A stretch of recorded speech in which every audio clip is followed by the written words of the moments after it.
Today's project has been a project for a minute. 04 Ram 2500 diesel with a failing to start issue.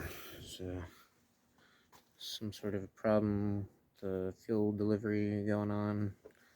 It's not making over 680 psi on the data screen for the fuel pressure.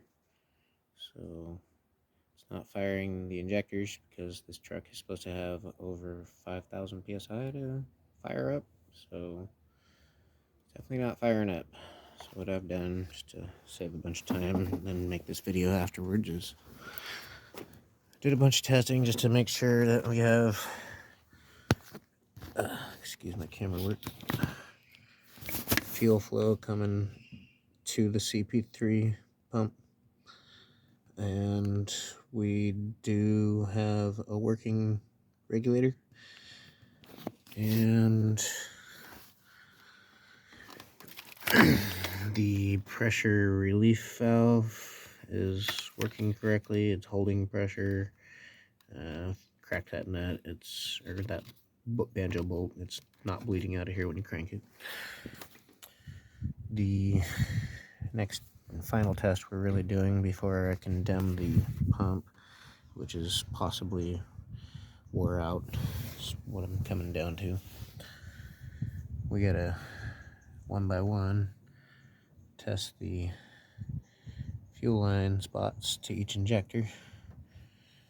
So we're starting off, we got, come on camera, number one injector unhooked and plugged off with a little custom jig there I made, courtesy of somebody supplying an extra line so I could cut it and then weld a washer to it, and I ground off some flatheads on it so I could have something to grab on.